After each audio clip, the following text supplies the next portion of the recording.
The displeasure with the LA Kings head coach continues. We have opinions about the leadership of the team and to rebuild or not to rebuild. That and more on part one of our fan feedback edition of Locked On LA Kings.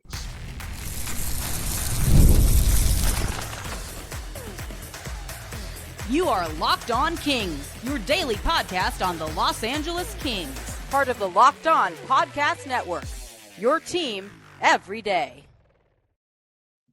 Hey, Kings fans, welcome to Locked On LA Kings, part of the Locked On Podcast Network, the number one sports podcast network, your team every day. Thanks for making Locked On LA Kings your first listen every day. We are free and available wherever you get your podcasts and on YouTube. I'm Eddie Garcia, your host of Locked On LA Kings. Worked in sports media for the past 30 years, also one of the co-hosts of Locked On NHL Game Night, a nightly podcast and YouTube show that recaps the night in the NHL, and a passionate LA Kings fan for over 30 years. We're going to get to your emails in a moment, but I did want to start with a quick update on Kings goalie Darcy Kuemper. He skated on Thursday and spoke to the media afterwards. He said that the collision with the Rangers player that injured him and forced him out of the game after most of the first period was over was a pinched nerve in his neck and his arm went dead. Kuemper added that his feeling was fully back the next day. I know when I played football, I used to get them. We called them stingers. Kings insider Zach Dooley also posted on social media that Kuemper and Drew Doughty are good to go, so expect them back in the lineup on Saturday, so that's good news. And Andre Kopitar and Trevor Moore are going to travel with the Kings on their upcoming road trip, so I would imagine they wouldn't do that unless they were expected to play at some point. So some good health updates regarding the LA Kings. Okay, let's get to part one of our weekly fan feedback show. Part two is coming up tomorrow. I'll read the emails that I got in the order in which they were received. I did have to edit down some of the longer ones so that we could try to get in as many as possible. And our first email is kind of from off in a different direction, but I welcome it. This is from Daniel Perlman, Daniel Perlman from Parts Unknown. He says, I enjoyed the show talking about the former Kings players. I did notice one omission. Yutaka Fukufuji is still playing in the Asian League. 8 games, a 9.29 save percentage. That's good. 2.12 goals against average. Not sure anyone cares, but I thought I'd put it out there. And that was Daniel Perlman in Parts Unknown. Daniel, I care. That is amazing. And it gave me a good chuckle. And God knows with the way the season is going, we need a good chuckle. So apparently Yutaka Fukufuji is the Asian Jaromir Jagr, who is still playing at the age of 53. If you don't remember, Yutaka Fukufuji was a former Kings goaltender. He was the first Japanese player ever to play in the NHL. He was an 8th round pick of the Kings in 2001. The draft doesn't even have 8 rounds anymore. The most it has is 7. Fukufuji played 4 games for the Kings in the 2026-27 season. Unfortunately, he went 0-3, so he never got an NHL win.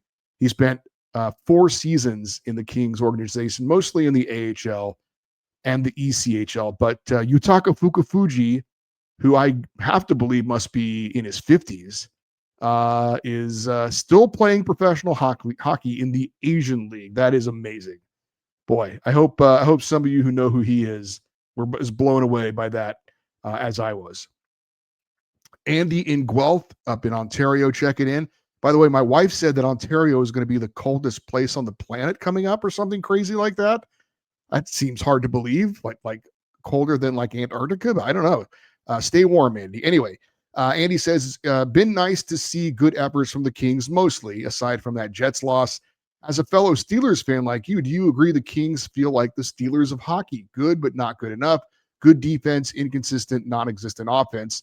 I despise the sticky middle. Either trade off certain players and retool or actually make a big deal. Although I'm fearful of Holland making that deal. At this point, even if the Kings make the playoffs, we're destined to face Colorado, Vegas, or Edmonton. What's the point? We have good pieces to rebuild around Laffy, Clark, Kempe, Fiala, or even Byfield, and decent moves to be made forward. It doesn't need to be a nuclear bomb, but if they make a trade, it has to be worth it. I'm glad they're competitive, but it's frustrating at times. Your thoughts? And that was Andy in Guelph. I did not know, Andy, you were a fellow Steelers fan, but yes, the Kings are like the Steelers. Make the playoffs every year, but never advance. I think the Steelers are like 0-7 in their last 7 playoff appearances. And yes, good defense, not very good offense. There's that too. I think the biggest difference, though, is that I feel like the Steelers are a well-run organization, that they have solid ownership.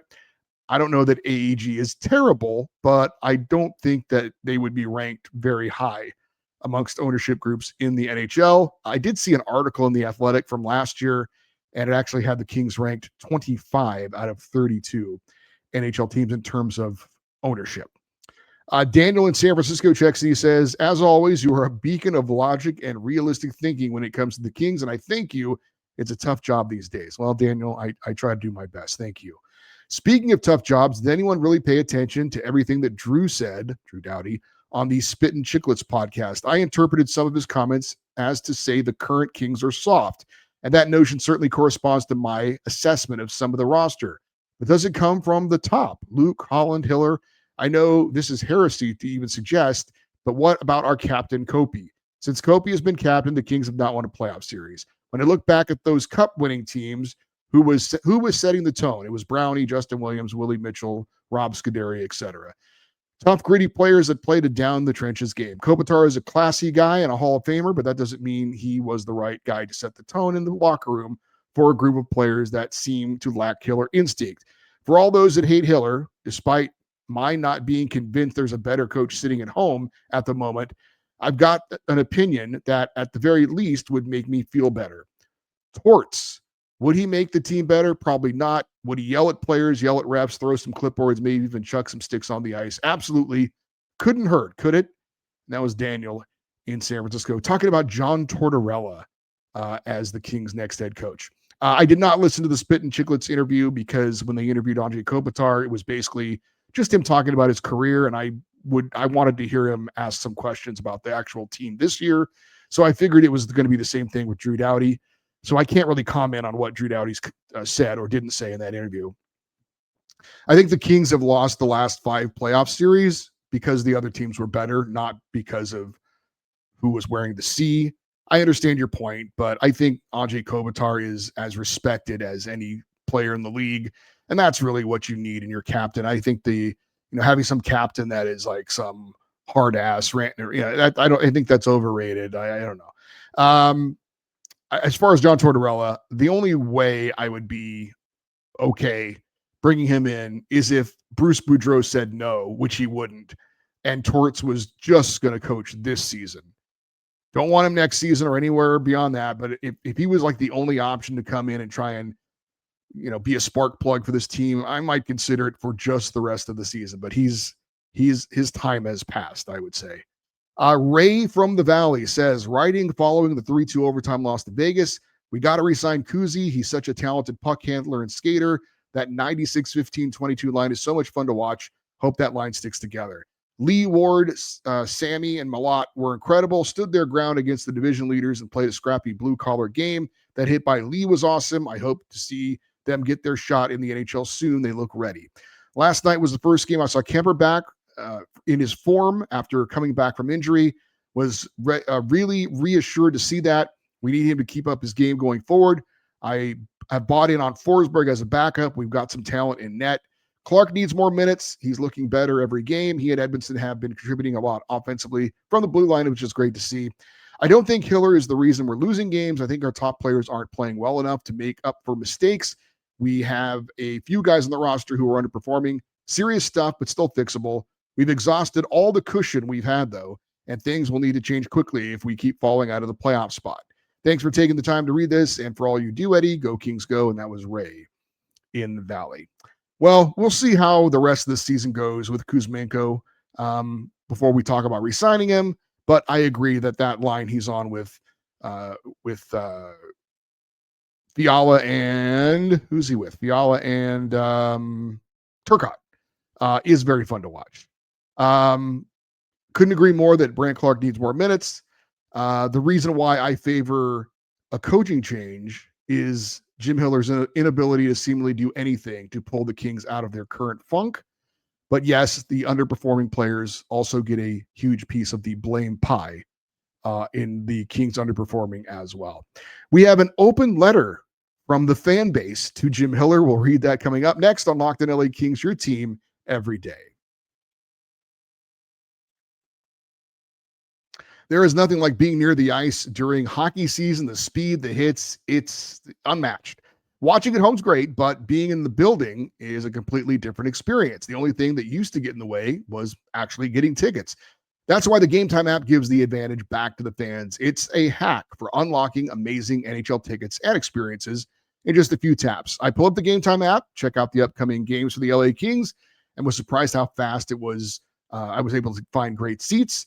The app's incredibly easy to use. Browsing, comparing, and buying tickets took just minutes. One of my favorite features is seeing the view from my seat before buying, so I know exactly what I'm getting. The zone deals are clutch. You choose the section, Gametime picks the seat, and you save even more. Seeing NHL tickets are available for as low as $25 makes it easy to plan a game night out. I really like that the fees are included up front, so the price you see at is the price that you pay. Knowing tickets are backed by the Gametime guarantee gives real peace of mind. Take the guesswork out of buying NHL tickets with Gametime. Brian in Mission Viejo used Gametime to buy our tickets when we went to the game this past week against the New York Rangers. So real everydayers are actually using Gametime and saving as well. So download the Gametime app, create an account, and use the code LOCKEDONNHL for $20 off your first purchase, like Brian did. Terms apply. Again, create an account, redeem the code LOCKEDONNHL for $20 off. Download the Gametime app today. Vincent in Burbank is checking in. He says, I just want to say that I believe a lot in Q. I know everybody wants to trade him because his face-offs and production have been low, but recently he's been showing bright spots. I think at the beginning of the season, everyone was saying he was going to be the next Kopitar, which I bet put a lot of pressure on him. Lately, I've been seeing more Byfield playing his style, shooting more, driving the net, and playing the power forward style of hockey the Kings need him to play. I'm not opposed to moving him to wing either. When Kopitar retires after this season, I don't doubt that Q will take a big step and become possibly a 70 to 80 point player. We all need to believe in Q and trust that he will find his game. Love the pod, Eddie. Now is Vincent in Burbank. I mean, I've been a big Byfield defender. I'm not ready to give up on him yet either, but I think when you're looking at players who have underperformed and have had a huge impact on this season because of that, I think Quinton Byfield's name is probably front and center in that. But here's hoping he has a strong rest of the season, and he has been playing a bit better of late. Nick in Brandon, Manitoba checking in. He says, currently watching the second game of the Ducks Kings back-to-back. I wouldn't say I'm enjoying my evening, except for this broken power play is driving me nuts. What are we even doing anymore? Why does it look so hard for these guys to do anything other than skate back to retrieve the puck once the PK ices it? I'm so tired of getting excited when I see a call coming up and then realizing I get to watch the puck go everywhere except the back of the net. We have an excellent shooter in Kempe, and he's only has 2 power play goals this year. Get this guy back on the right side and let him blast pucks. Clark does look comfortable on the PP, which is good. However, no one else is moving into spots that allow him to place the puck into dangerous scoring positions. Honestly, put Malott, Hellenius, and Lee out there with Clark and Kempe. At least they check hard and drive the net. At this point, the effort those three have put in recently is the only highlight for me. Love the pod. Go Kings go. Nick in Manitoba. I mean, honestly, at this point with the power play, I would almost tell the players, don't even treat it like a power play. Don't even look to pass the puck around. Get the puck in the zone, put the puck on net, and crash net like every chance you get. Of course, the problem with that is if the goalie makes the save, then they have to have a face-off, and the Kings haven't been great in face-offs lately. Scott in Simi Valley says, I am writing this following the second loss to the Ducks. First, why does Hiller start Doughty in overtime and not Clark? And why is Juice taking crucial O-zone face-offs in overtime? These are simply bad moves by a mediocre coaching staff. It's obvious the Kings aren't going to contend for a cup and may not make the playoffs. There's no reason not to start a rebuild or retool ASAP. Defensive hockey is only fun to watch when you win. This is a very average team overall with a skill level far below average. And yes, when they are losing, this Kings team is frustrating to watch and often boring as well. I think Drew would be open to a trade if the Kings aren't making the playoffs, and frankly, I'd not miss him. His entitled attitude and Team Canada bias is getting old, and the coaching staff doesn't have the guts to pass the baton to Clark. The Kings would have to retain some of Doughty's bloated salary, but it's time. Speaking of change, the longer management and AEG wait, the longer the Kings have no chance at a cup. For me, Clark, Laffy, and Kopi aren't on the table, but for the right return, anyone has to be. I'd love to see AEG sell the club to someone who passionately wants to win the cup. My impression is that Luke and Holland are content cashing regular paychecks and aren't going to make major changes unless forced to. That was Scott in Simi Valley. I don't have an answer for why Doughty is starting the overtimes over Clark. That should not be happening. The only way the Drew Doughty, though, is getting traded is if he demands a trade, and I don't see him doing that, at least not this season. Maybe if they go to him and say, hey, we're going to do a rebuild in the offseason, I could see him saying, I'd like to go somewhere else, but not this season. I get the feeling the Kings aren't going to win anything this year as well, so I understand why there is sentiment to go ahead and start the rebuild or retool now. But unless the season turns into a disaster, I have no expectations that the Kings management are going to do that. So I have prepared myself for that not happening. Do I believe the Kings will make some trades to upgrade the offense at some point this season? I do. I absolutely do. Whether that works out in the end, we shall see. Ryan in Moore Park checks in. He says, I'm writing you after the second Anaheim loss. I would love to know what you would do if you were Jim Hiller to get this team going. It's crazy to me that we went from a record-setting 2024-25 season to this. This is brutal. And that was Ryan in Moore Park. Well, look, being a head coach in the NHL isn't just about X's and O's. I think a coach at times has to be able to inspire his team. I think a coach at times has to be able to challenge his team. And I think when all else fails, a coach has to be a bad guy and really go after his team. And I don't see Jim Hiller as a coach that's willing to do any of those things, frankly. Orlando in LA says, I usually look to you for positivity since I admittedly am hoping for a massive front office change. However, this hockey team seems to be frustrating even the most positive fans like you. Sending you this email after the second Ducks game, why does it seem like this head coach is still shifting lines like it's his first game of the year and he's trying to get to know the players? He seems so out of touch with the locker room, and these single points for overtime are watering down the standings and making terrible teams look good, like us. Sorry, Eddie, keep up the hard work you do putting into these shows. Cannot be easy this year. And that was Orlando in LA. Well, when the team isn't scoring, you are going to have to try and do things, move the lines around, things like that. So I understand if the Kings are trailing and need some offense, which they haven't gotten a lot of lately, that they're going to do some shuffling of the lines. I don't have a problem with that. If it weren't for the overtime or shootout points, though, we would be in a world of trouble. So I love those overtime and shootout points. If it wasn't for that, we'd be in a world of hurt. As for massive front office changes, if the Kings miss the playoffs, I would absolutely be in agreement of that. But will that actually happen? I would say I am not overly confident in massive front office changes if the Kings miss the playoffs. Dave in Seattle has an open letter to Jim Hiller from Kings fans. It says, Coach Hiller, this is a difficult message to write, but one that comes from a place of deep caring for this team. We want to recognize that you accomplished or what you've accomplished during your time here. The team achieved a strong regular season win percentage, developed a disciplined defensive structure, and built a culture that made us hard to play against. Those foundations mattered and reflected your leadership. At the same time, the results in those moments that mattered most have fallen short.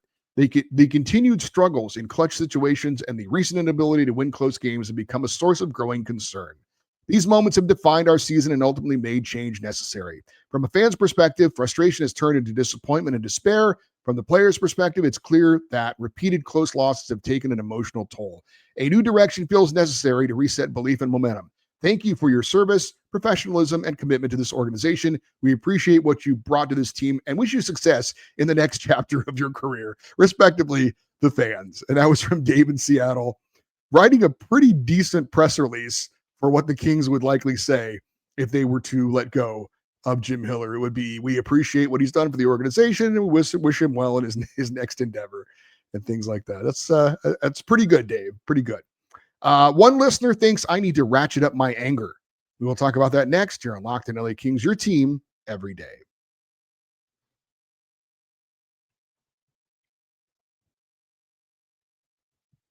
Jordan in Salt Lake City, Utah is checking in. He says, I'm a listener of your podcast for somewhere around 4 years now, and this is the first time I'm sending in an email. Jordan, great that you have been a listener and a viewer for that long, and we appreciate you checking in. He says, first off, I became a Kings fan in the 2021-22 season here in Utah after initially thinking I was going to be an Edmonton Oilers fan, LOL. I'm happy with my choice, and I enjoy seeing the new Mammoth do well as long as it's not at the expense of the Kings. I'm curious if you've heard anything about some of the rumors of the Kings being interested in acquiring Evander Kane. I, for one, am not a fan of his, given his history and the unpleasant things he's been accused of. I know the Canucks are looking to unload their roster, and given Ken Holland's history with Kane in Edmonton, do you see this being a possibility, and what would you make of it if a trade for him with the Kings did happen? And that was Jordan in Salt Lake City. I did talk a bit about this on our previous show. That was after Jordan had sent this email. I certainly have heard that rumor as well. It would not surprise me one bit if that happened. Would I be a big fan of that move? No, but I also wasn't a big fan of the Corey Perry signing either, and that's been okay. It's probably been actually better than okay. So I could absolutely see the Kings bringing in Evander Kane, but it's not to solve their scoring issues. It's to bring some grit and some size and some physicality and that kind of stuff. Keith in Culver City says, coach is not the problem. Too many forwards that play really hard but don't get anything accomplished. Only one offensive defenseman is the problem. People keep wanting to get rid of our backup goalie who's been playing really well. Drew and Kopi have aged, and Clark might take Drew's place, but who in the hell is going to take Kopi's? Byfield? Thank goodness for 2012 and 2014. And that was Keith in Culver City. I do actually think coaching is part of the problem, Keith. It's not the only problem, but it is definitely part of the problem. A lot of the players have definitely underperformed, but as we have said before, you can't fire the players, you can fire the coach. So that's a place where I think the Kings can get better. An addition by subtraction, they would say. Gary in Orange says, I have a comment regarding Ken Holland. In Holland's previous and recent history as Edmonton's GM, I see that he fired two head coaches, Dave Tippett and Jay Woodcroft. Both of these coaches accomplished more than Jim Hiller. I think one of them made it to the Stanley Cup final, and I think Woodcroft was fired mid-season. So I don't understand why Holland would fire those Edmonton coaches, but not Hiller. I'm starting to think that Holland had a lot more authority in Edmonton than he has in LA. Perhaps Robitaille is the one who decides on Hiller's fate. That was Gary in Orange. Well, Dave Tippett coached basically 2.5 seasons in Edmonton, made the playoffs twice, never won a playoff series. Jay Woodcroft was the head coach for just over 2 seasons. He made the conference finals and then the second round of the playoffs the next year, and then got whacked early in his next season. I actually think Connor McDavid wanted Jay Woodcroft out, and that's why he got fired. He wanted his old junior coach to be the head coach, Chris Knobloch, and that's exactly what happened. Now it has worked out. They've gone to 2 straight Stanley Cup finals with Chris Knobloch as their head coach, so there's that. I do think Luc Robitaille absolutely has a say in a coaching change, but I think if Ken Holland wanted to make a change, I don't think that Luc would veto that, but I do think that Luc's preference is to stick with Jim Hiller as long as the Kings are still in playoff contention. Chris in Oceanside says, hey, Eddie, been a while since my last email because it's the same message. Dump this coach. Watching the Kings-Rangers game, and as hard and as well as they played, they almost blew it again because they don't seem to know how to close out a game anymore. Whatever happened to the best 5 at the end of the game? Rangers just took a timeout, and rather than Clark and Edmondson, they have CeCe and Dumoulin out there.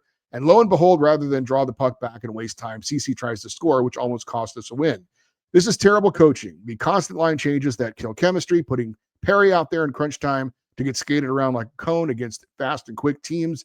It's almost impossible to watch. Please hire Gerard Gallant or Peter Laviolette or someone with experience because this guy is killing us. P.S. Love Blake Bolden on the broadcast. She coached my daughter and is an awesome player too. And that was Chris in Oceanside. Gerard Gallant was coaching in Russia, and he just came back to the States, or maybe to Canada, North America, due to what was called health reasons. Now, I'm not sure if that's legit or not, but if he suddenly gets a job, then I'm guessing he will be feeling much better. We'll have our answer if that was just some sort of a ploy to get out of Russia or not. Blake Bolden, I don't think she's done a Kings broadcast yet this season. At least, I mean, I watch all the games and I don't remember seeing her on a broadcast unless somehow I missed it. I know she does that Monday Night Hockey in Canada, but I don't think she's done a Kings game this season. Joe Powell in Tampa says, I'm glad you more or less stepped up your criticism of the Kings and Hiller. Please, if you can, ratchet up your criticism and complaints because it appears most of your listeners that send you emails are very disgusted and fed up with the Kings having their very feeble and dreadful offense. I sense your viewers are hoping you step up your game to be far more strident and vocal, to be more aggressive in your criticisms. I, for one, would like to see you showcase your temper about the appalling and hideous performances by the team and the players that really play like bums and morons at certain points in the game. In my opinion, the Kings players are not are not insulted, scolded, and degraded and shamed enough. As a result, they get away with their miserable performances and actions or omissions on the ice. They laugh all the way to the bank because ownership and coaching puts up with it and don't play hardball back. After all, truckloads of cash are paid to many of these players, and they aren't earning even a fraction of their paychecks. And that was Joe in Tampa. Well, Joe, I do shows like this, so you guys have a place to give your opinions, and you certainly have done that, and I appreciate all of it. I've given my opinion on Jim Hiller more than once. I have said that I would not have brought him back during the offseason, and I think there is cause for making a coaching change now. That said, I'm not doing a show, every day. That's just 30 minutes of me ranting about Jim Hiller being fired. I don't want to do that show, and I don't think people want to hear that all the time. Now, when Jim Miller does something I don't agree with, or if I think he needs to be criticized for something, I will certainly do that.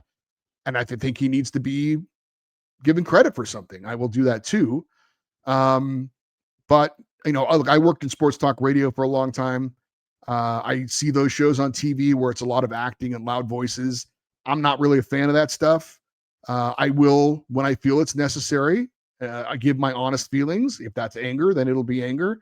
But I'm not going to beat you guys over the head with, me being angry guy all the time. I'm not that kind of guy, and I'm not going to have a show that's like that. When it's appropriate, when I'm feeling it, I'll be honest about it, but I'm not like going to have some agenda where I'm just ranting and raving about Jim Hiller every show. I'm not doing that. Patrick Thompson checks in from Parts Unknown.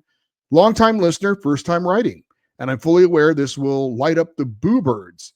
I've been a Kings fan since before 99, wore the silver and black, so I've earned the scars. I've seen the bad teams, the wasted seasons. I know how nearly impossible it is to win the Stanley Cup once, let alone twice. That's why what we've watched over the past decade is so frustrating. Yes, there have been some genuinely questionable personnel decisions, but the bigger sin has been organizational delusion, trying to chase relevance while quietly refusing to let go of the glory days. Here's the part that will upset people. This roster is not talent poor. It's identity poor. The Kings don't know who they are, and right now they play like a team more afraid of losing than hungry to win. The timid starts, the safe plays, the lack of pushback. It screams a group that's mentally cooked and gripping the sticks way too tight. I'm not a knee-jerk fire the coach guy, but leadership matters. This team needs a bench boss with a pulse, someone who can command a room, hold players accountable, and inject belief, not someone quietly delivering postmortems into his shirt. Systems don't matter when nobody's emotionally bought in. And the captaincy, leading by example, only works when the room is already confident. This group needs someone willing to get in the teammates' faces, drag them into the fight, and still keep things loose enough that the pressure doesn't suffocate them. Right now, the room feels passive, and that's a killer in this league. I appreciate your show because you actually acknowledge these uncomfortable truths instead of hiding behind platitudes. Keep saying the quiet part out loud. Go Kings, go. And that was Patrick from Parts Unknown. I'm going to repeat a part of what Patrick said that I think was spot on about Jim Hiller. And the quote from Patrick was, someone who can command a room, hold players accountable, and inject belief. I could not have said it better myself. Matter of fact, you said it better than I have. 100% agree with that. When people talk about what is Jim Hiller lacking, someone who can command a room, hold players accountable, and inject belief. I don't think Jim Hiller does that, unfortunately. All right.